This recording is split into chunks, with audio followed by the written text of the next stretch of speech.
I honestly don't know where to begin. For years, I thought my marriage was solid, not perfect, but built on love and trust. My wife and I have been together for almost a decade, and I always believed she was my best friend, my partner in everything. We had our routines: coffee together in the mornings, dinner at the table in the evenings, weekends with family or friends. Nothing seemed out of place. If you asked me a few months ago, I would have told you that we were happy, maybe even one of those couples people envied a little. Looking back now, I realize there were cracks, small things I brushed off. Her phone always glued to her hand, late nights at work that didn't make sense, sudden bursts of defensiveness when I asked simple questions.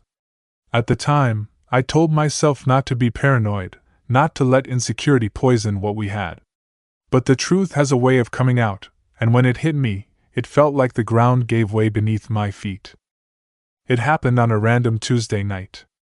I wasn't looking for anything, I wasn't snooping, I just grabbed her phone because mine had died and I needed to send a quick message to a friend.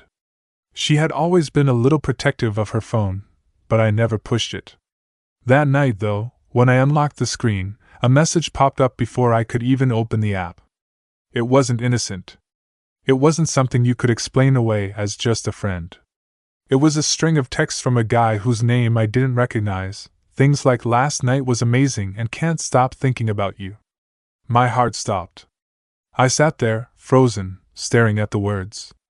For a moment, I thought maybe it was a joke, some twisted prank, or maybe I was misreading it.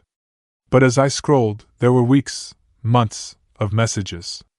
Plans to meet, confessions of love, even inside jokes I had never heard before. My stomach turned.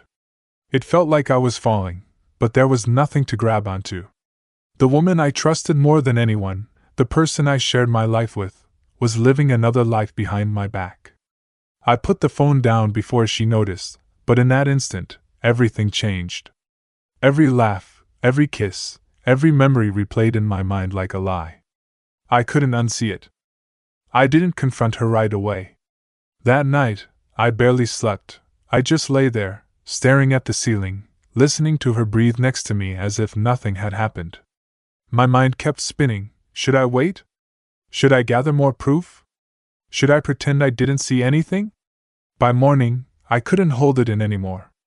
Over breakfast, while she was scrolling through her phone like always, I just blurted it out. "I know." She froze. Her hand stopped mid-air, coffee cup inches from her lips. For a second, she tried to play dumb. "Know what?" But the look on my face must have said it all. I told her I saw the messages. Her face strained of color, and then she started crying. Not the guilty, apologetic kind of tears, but messy, panicked sobs. She admitted it almost immediately. Said it just happened, that she didn't mean for it to go this far. She insisted she still loved me, that I was her world, but she was confused and lonely. I wanted answers, but everything she said felt hollow. Excuses? Deflections. She swore it was only emotional at first, then admitted they had slept together. Hearing her say it out loud hit me harder than the texts. I didn't yell. I didn't throw things. I just sat there in silence while she cried and begged me not to leave. My whole body felt numb, like I was watching it happen to someone else. That was the moment I realized nothing would ever be the same again. The hours after the confrontation are a blur in my memory. It was like my brain couldn't process reality. One part of me was screaming inside, angry, betrayed, devastated. Another part of me was completely numb, like my emotions had just shut down to protect me. I went through waves. First came the shock. I couldn't believe this was my life now. Then came the anger, white-hot rage at her, at him, even at myself for not noticing sooner. I punched a pillow until my hands hurt. I paced around the house like a caged animal. But when the storm of anger faded, what remained was sadness. A heavy, crushing sadness that sat in my chest and made it hard to breathe. I thought about all the years we spent together, the vacations, the little inside jokes, the times I thought she looked at me with love in her eyes. Were those moments even real? Or was I just blind? Nights were the hardest. I'd lie awake next to her, unable to sleep, wondering how she could share a bed with me while lying straight to my face. Sometimes I'd go sleep on the couch, but that didn't help. The silence in the house was louder than any argument. There was also shame. I felt embarrassed, humiliated, like I was some fool everyone else could see through except me. I kept imagining people whispering behind my back, even though no one else knew. Through it all, one thought haunted me: why wasn't I enough? After days of silence, endless arguments, and sleepless nights, I realized I couldn't live in limbo forever. I had to decide: try to salvage what we had, or walk away from the wreckage. She begged me to stay. She promised therapy, swore she would cut him off, said she'd do whatever it takes to prove she still loved me. Part of me wanted to believe her. After all, this was the woman I built my life with. Throwing it away felt impossible. But another part of me, the part that kept replaying those messages, the part that remembered the look on her face when she confessed, knew that something inside me had broken. Trust, once shattered, doesn't just reassemble itself. I met with a close friend. Someone I trusted completely, and spilled everything. He told me gently but firmly, "You have to think about what's best for you, not what's easiest for her." That stuck with me. So I told her I needed space.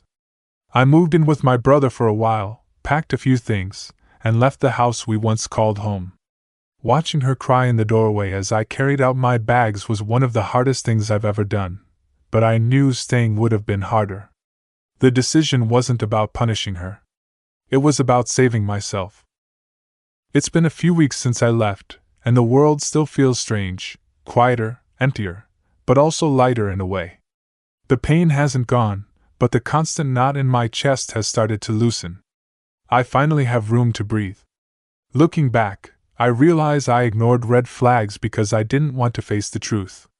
I told myself love was enough, that trust was unshakable. But love alone doesn't protect you from betrayal, and trust is fragile.